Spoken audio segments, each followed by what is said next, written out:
Salam damai sejahtera saudara-saudaraku yang terkasih pencinta firman Tuhan. Berjumpa kembali dengan Bible Learning with Father Joseph. Saudara-saudaraku, bagaimana kabar Anda hari ini?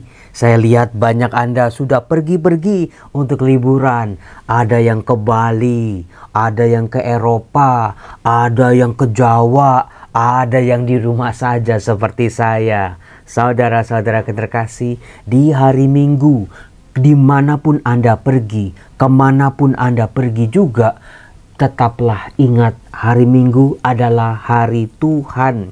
Siapa yang sudah ke gereja hari ini? Tulis di kolom komen. Coba saya mau cek hari ini bacaan Injilnya tentang apa. Waduh Romo itu ya kalau nanya itu kira-kira dong Romo. Jangan pertanyaan yang gampang kayak begitu. Karena kita semua yang tadi ke gereja udah langsung Romo. Tertusuk-tusuk Romo. Karena bacaan Injilnya dari Lukas 15. Berbicara soal perumpamaan anak yang hilang. Itu favorit saya Romo. Betul Romo. Tadi meskipun ya itu perumpamaan Yesus itu panjang sekali. Tapi setiap mendengar kisah tentang perumpamaan anak yang hilang, perumpamaan tentang bapa yang berbelas kasih, meskipun anaknya berbuat salah, tetapi mendengar perumpamaan itu Romo, ternyata perumpamaan itu, teks firman Tuhan berbicara tentang hidup saya Romo. Saya ini seperti si anak sulung. Saya ini juga seperti si anak bungsu. Tapi kenapa Romo sulit sekali buat saya untuk seperti tokoh bapa dalam cerita itu? Anak salah, suami salah, istri salah, orang tua salah, sahabat salah, rekan sepelayanan salah. Kenapa Romo saya hanya berfokus pada anak-anak yang diceritakan dalam perumpamaan ini? Saya kok tidak tergerak ya Romo menjadi tokoh bapa dalam kisah perumpamaan anak yang hilang ini. Coba apakah Anda pernah berpikir ketika saudara Anda berbuat salah, ketika pasangan Anda berbuat salah, anak Anda berbuat salah, rekan kenalan Anda berbuat salah, bisakah kita mencontoh figur bapa dalam perumpamaan Lukas 15 ini? Waduh Romo, belum mulai penjelasan Bible learningnya aja kok sudah kayaknya Romo malu Romo. Betul saudara-saudara, kita ini seperti maling yang ketangkep basah. Kita berdosa, kita melakukan kesalahan, dan kesalahan kita terbongkar senyata-nyatanya. Tetapi ketika kita terbongkar kesalahan kita, ada ampunan Bapa, ada Bapa yang berbelas kasih. Disitulah yang buat kita tertunduk. Ya Tuhan, aku tidak pantas disebut sebagai anak Bapa, karena aku telah berdosa kepada surga dan kepada Bapa. Nah, saudara-saudaraku yang terkasih, sebelum saya bahas ini ya, kemarin saya itu mengajak mahasiswa-mahasiswa saya, teman-teman saya untuk nonton film The Last Supper. Siapa yang sudah nonton? Coba tunjuk tangan, saya mau cek. Apa yang Anda lihat? Apa yang Anda pahami? Apa yang Anda rasakan?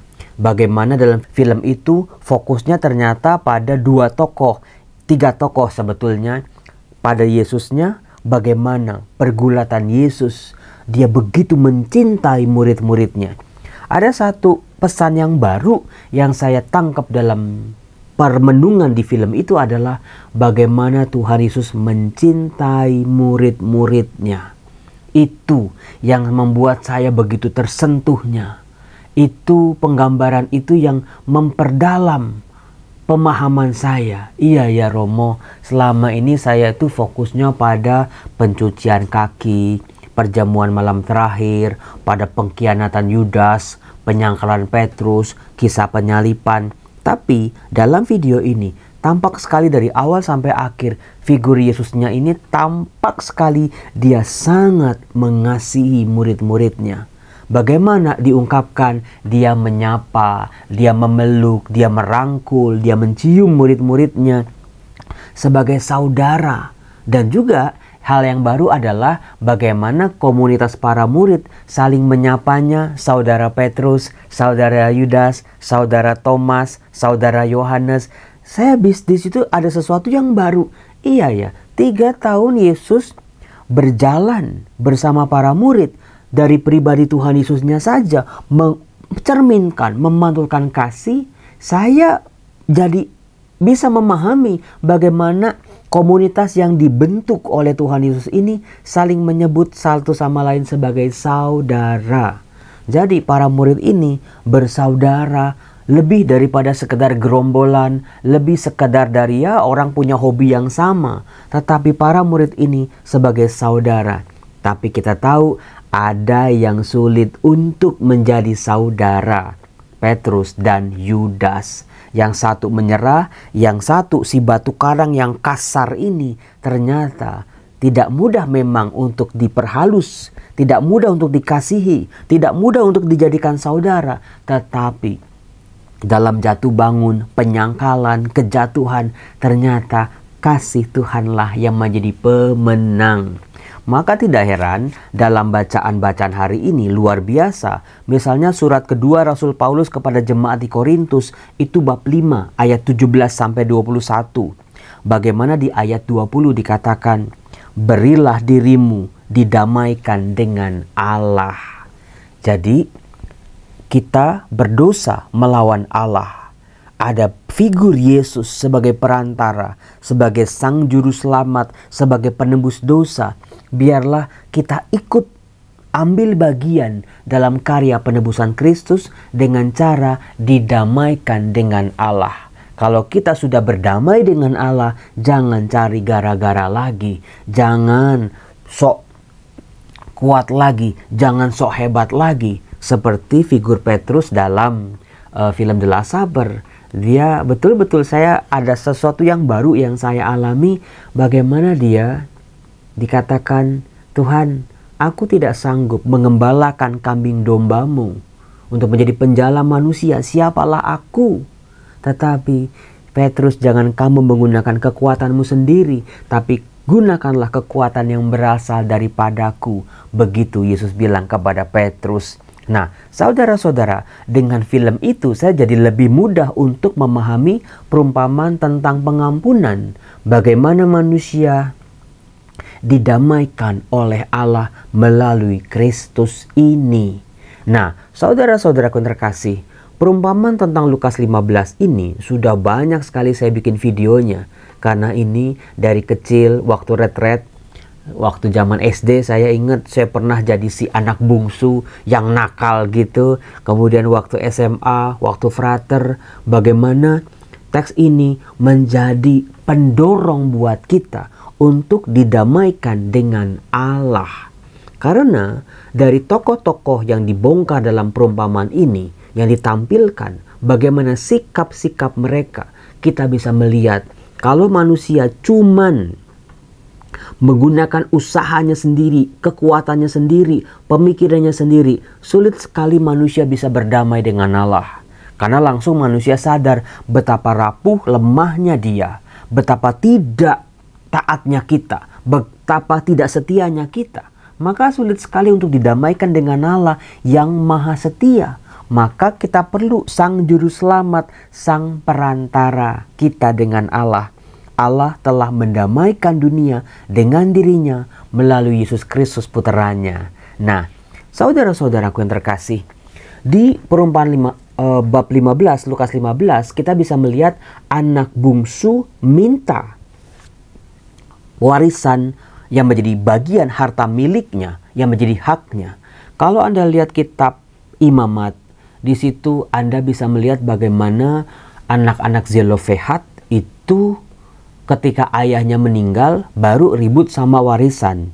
Jadi dalam tradisi Yahudi, warisan boleh diributkan kalau orang tuanya sudah meninggal dunia.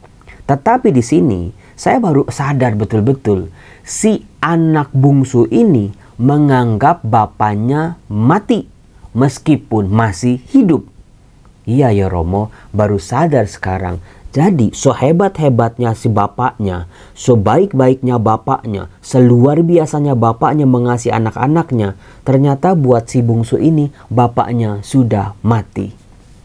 Waduh Romo, itu kan gambaran kita ya Romo.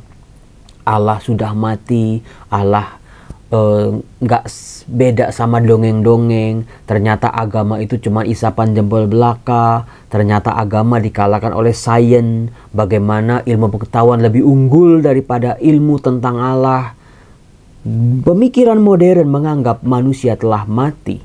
Jadi sebetulnya 2000 tahun yang lalu Tuhan Yesus sudah bernubuat sebetulnya bagaimana orang-orang manusia yang sudah ditebusnya, manusia yang sangat dikasihi oleh Allah, justru menganggap Allah sudah mati.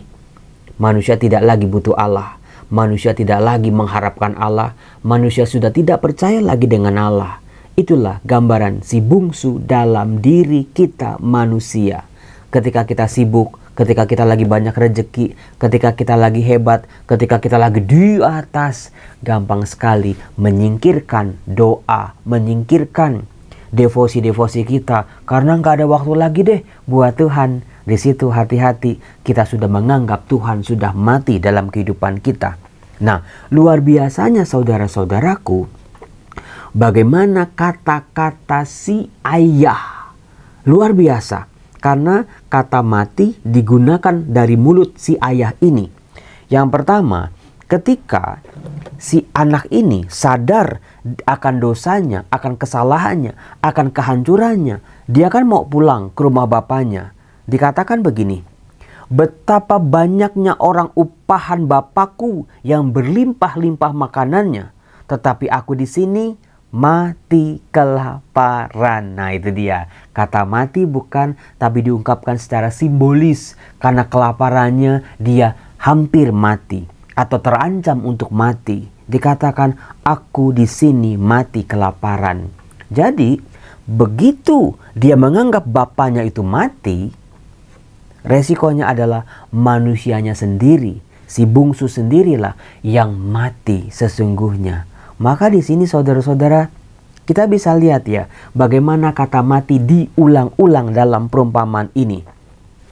Nah, dikatakan aku akan bangkit. Nah, bangkit adalah lawan dari mati. Itu di ayat 18 itu. Bagaimana si bungsu, dia mau pulang, dia berangan-angan aku akan bangkit dan pergi kepada bapakku, mendekat pada bapa dan berkata kepadanya, Bapa, aku telah berdosa terhadap surga dan terhadap Bapa. Aku tidak layak lagi disebut anak Bapa. Pantesan kemarin dalam perjanjian lama dikatakan, datanglah. Nabi Hosea mengatakan, datanglah dengan kata-kata penyesalan. Dikatakan, jadikanlah aku sebagai salah seorang upahan Bapa. Bapa, anggap aja aku sudah mati. Sekarang aku gak usah dianggap anak lagi. Aku jadiin orang upahan Bapa. Ya itu, mentalitasnya juga mati.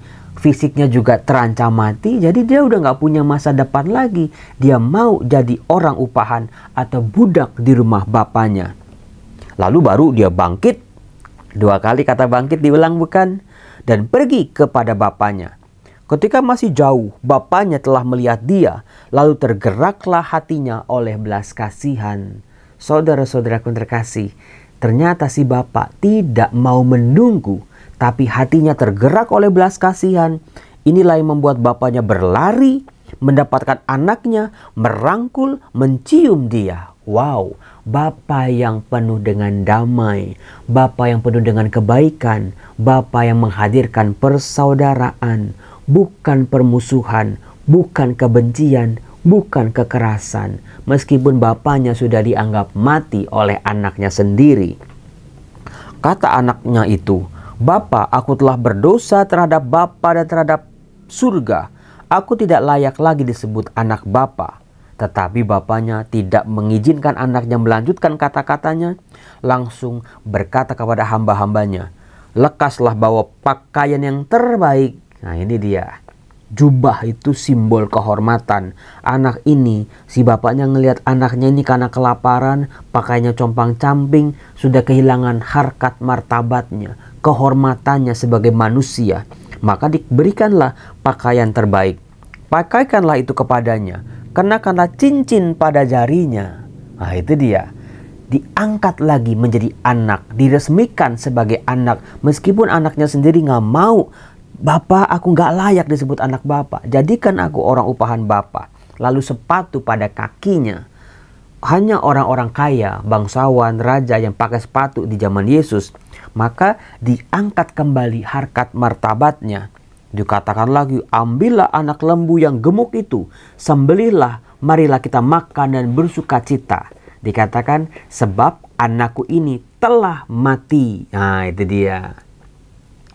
Telah mati artinya apa? Anaknya yang melawan itu udah dianggap mati. Udah, masa lalunya udah selesai. Tutup buku. Sekarang ini anakku yang baru. Anakku yang lahir baru. Anakku yang sudah menyesal. Anakku yang sudah bisa tahu jalan pulang. Anakku yang kembali kepadaku. Anakku yang hilang. Yang kukira dia udah gak tahu kemana. Anakku yang lama sudah mati. Dan menjadi hidup kembali. Saudara-saudara, itulah pertobatan. Kita mati terhadap dosa-dosa kita, tapi kita hidup bagi Allah. Ia telah hilang dan didapat kembali. Lalu mulailah bersuka cita. Lalu anak yang sulung pulang dari ladang. Ketika pulang dekat ke rumahnya, ia mendengar suara musik dan nyanyi-nyanyian, tari-tarian. Ia memanggil seorang hamba, bertanya kepadanya, "Apa arti semuanya ini?" Jawab hambanya ngomong apa coba? Adikmu telah kembali dan ayahmu telah menyembelih anak lembu gemuk karena ia mendapatkan kembali anak itu dengan keadaan sehat. Hambanya menyebut si bungsu sebagai adikmu. Maka marahlah anak sulung ini dan tidak mau masuk. Lalu bapaknya keluar membujuk dia. Tapi ia menjawab, "Telah bertahun-tahun aku melayani engkau. Belum pernah aku melanggar perintahmu. Tetapi kepadaku belum pernah engkau memberikan seekor anak kambing pun untuk bersukacita dengan sahabat-sahabatku. Tapi baru saja datang anakmu." Nah itu dia. Si sulung ini gak mau ngakuin si bungsu itu sebagai adiknya. Itu anakmu, dia bukan adikku.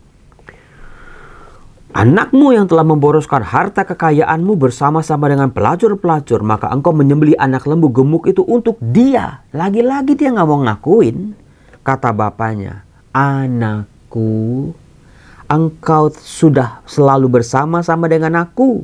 Segala milikku adalah milikmu. Kita patut bersukacita dan bergembira, karena adikmu telah mati menjadi hidup kembali." Meskipun dia pernah dosa, dia pernah berkhianat, dia pernah melarikan diri dari kita, dia pernah berkhianat sama kita, meskipun dia pernah berbuat salah, tapi dia anakku dan dia adikmu. Adikmu telah mati, menjadi hidup kembali. Ia telah hilang, didapat kembali. Saudara-saudara, perumpamaan ini bukan sekadar orang berdosa terus tobat terus balik lagi. No. Ternyata ada relasi-relasi dalam keluarga yang rusak. Ada hubungan yang hancur. Ada rasa percaya yang disakiti. Ada kecewa yang sangat mendalam. Ada kebencian yang membutakan si sulung ini. Dia tidak bisa menikmati hidupnya bersama bapaknya. Saudara-saudara, saya berdoa, saya berharap semoga hari ini ada kebaikan Tuhan turun atas kehidupan kita. Dalam video berikut ini, saya menampilkan sebuah Porta Santa di sebuah paroki yang saya kunjungi. Paroki ini sedang membangun gereja baru. Buat Anda yang mau berdonasi, mau ikut membantu, kecil-kecil nggak apa-apa. Tapi kan banyak orang supaya gereja ini punya gedung gereja yang baru karena sudah beranak pinak, jumlahnya banyak sekali, luar biasa karya Tuhan itu. Saya berdoa buat Anda semua, semoga hidup Anda diberkati. Salam damai sejahtera saudara-saudaraku terkasih pencinta firman Tuhan. Saya Romo Yosef Susanto dari Bible Learning with Father Joseph. Kali ini saya sedang ada di paroki Santa Monica Serpong. Apakah Anda tahu bahwa paroki ini sudah berdiri 30 tahun lebih, sudah punya 5 anak, yang anak-anak parokinya itu jauh lebih besar. Beberapanya ada Alam Sutra, Sila Melati Mas, Curug, Helena juga ada. luar biasa. Sungguh karya Allah hadir di daerah ini, berkembang secara luar biasa. Kesaksian gereja hadir di tengah dunia. Nah, kalau Anda lihat bagaimana tempat parkir paroki ini sangatlah ringit. Kalau hari Sabtu pagi ada pernikahan, ada kegiatan, kumpul-kumpulan, mereka diprotes oleh warga-warga karena mereka parkir di jalan-jalan. Kalau hari Minggu ditolong oleh sekolah di sebelah. Nah, mereka sekarang sedang membangun sebuah gedung gereja yang baru dan mereka seperti biasa membutuhkan dana. Maka saya mengetuk hati Anda semua, penonton Bible Learning, yuk kita bantuin dikit-dikit. Pasti kalau dengan ketulusan, dengan doa, dengan harapan, mudah-mudahan paroki ini bisa punya satu anak lagi. Yuk ikut saya yuk, bagaimana kita cari Porta Santanya ya. Paroki ini hanya luasnya 2000 meter persegi, sebuah tempat yang sangat kecil, apalagi parkirannya kumpul-kumpulan seperti ini pasti kurang memadai. Seperti biasa di setiap paroki kita bisa melihat ibu-ibu, bapak-bapak dengan luar biasanya melayani umat-umat yang datang. Hari ini udah berapa paroki yang datang, berapa kelompok? Secara pribadi, secara berkelompok, kelompok difabel, bahkan ada Legio Maria, luar biasa. Semoga Porta Santa di paroki ini mencurahkan rahmat kasih Tuhan di mana setiap orang mengalami pengampunan. Dan ini dia Porta Santa. Banyak orang berkata kepada saya, Romo kalau mau masuk Porta Santa itu doanya apa sih Romo? Saya ajarin kepada Anda, namanya juga Porta Santa, pintu suci, pintu kudus, di mana kita akan memasuki sebuah tempat yang sakral. Maka pantaskanlah diri kita dengan sesal dan tobat. Minimal kalau Anda masuk Porta Santa, katakanlah dalam diri kita, ya Tuhan, ampunilah aku orang berdosa ini. Aku rapuh, aku tidak berdaya, maka aku membutuhkan rahmat-Mu, aku membutuhkan pertolongan-Mu. Bisa juga doa tobat sebelum masuk Porta Santa. Setelah itu, jangan sibuk sama foto-foto. Kebanyakan, kalau saya liatin, datang ke Porta Santa, foto sana, foto sini, sampai lupa tobatnya, sampai lupa sesalnya, sampai lupa memperbaiki relasi-relasi yang rusak dengan sesama, dengan Tuhan, dan juga dengan alam ciptaan. Yuk, kita masuk yuk.